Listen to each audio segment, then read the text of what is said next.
Salut les rats tout potes, aujourd'hui on se retrouve pour une nouvelle vidéo concernant la manipulation des rats.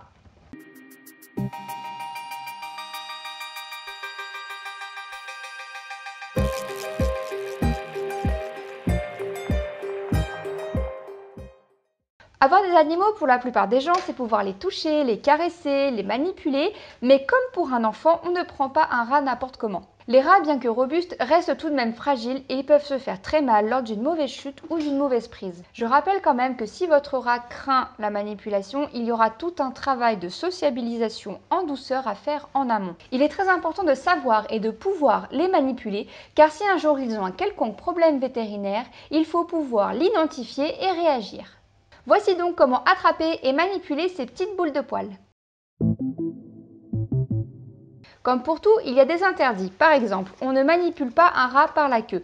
La queue du rat est constituée d'os, de nerfs et de muscles. C'est un élément essentiel à son anatomie. Si vous prenez un rat par la queue, vous tirez sur sa colonne vertébrale et ça peut lui faire très mal. De plus, la queue du rat est constituée de petites écailles fragiles. Si vous caressez la queue en sens inverse, vous pouvez occasionner des blessures. Attention aussi, on évite de manipuler un rat par ses pattes. Les pattes sont un élément très fragile de l'anatomie du rat et en plus de ça, vous n'aurez pas du tout un bon maintien. Concrètement, les attraper par les pattes peut occasionner des blessures plus ou moins graves et votre prise de toute façon sera bien trop instable pour pouvoir les manipuler correctement. La manipulation du rat est quelque chose de très important. Pour que tout se passe bien, il faut que vous ayez confiance en vous, mais aussi que vous ayez confiance en votre rat.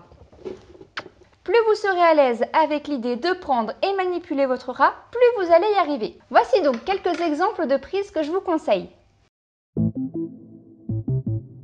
Pour commencer, si un rat n'est pas habitué à vous, il faudra adapter votre approche et prendre le temps qu'il vous connaisse. Évitez les approches par le dessus. Cela ne les aidera pas à se calmer, bien au contraire. On retrouve déjà l'approche dite de côté, qui consiste à passer vos doigts sous le rat et à refermer votre pouce.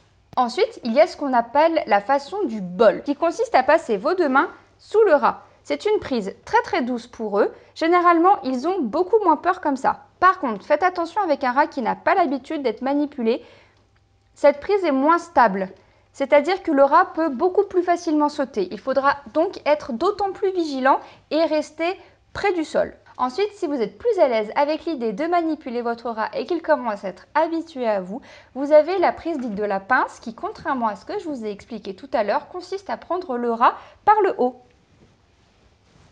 comme ceci. Un rat qui a été habitué à être manipulé depuis tout petit et tous les jours peut être à peu près pris dans tous les sens, comme ce que vous pouvez voir actuellement avec Indy. Voilà, je peux faire à peu près ce que je veux. Oui, ma lolotte d'amour. Oui.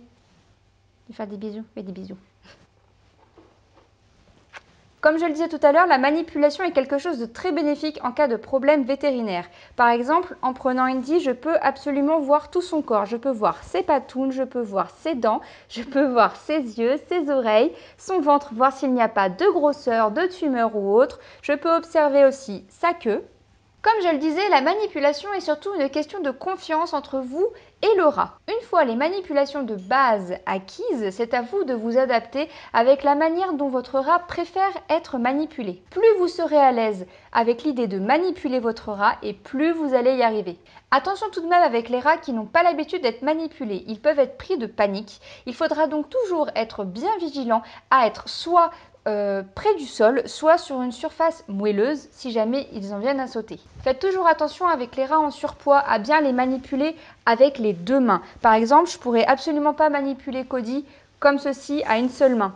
À cause de son poids, ça peut lui occasionner des blessures au niveau des os, au niveau de la colonne vertébrale. Donc toujours avec les deux mains pour les gros ratous qui profitent de la vie. Oui, tu profites. Ah ma vieille mamie, tu profites. Et voilà, c'est tout pour cette fois. Merci beaucoup d'avoir regardé la vidéo. J'espère qu'elle vous aura plu. Surtout, n'hésitez pas à mettre un petit j'aime ou un commentaire si le cœur vous en dit et à vous abonner pour ne plus rater aucune des vidéos. Bisous les ratous potes, salut! Dis au revoir? Non?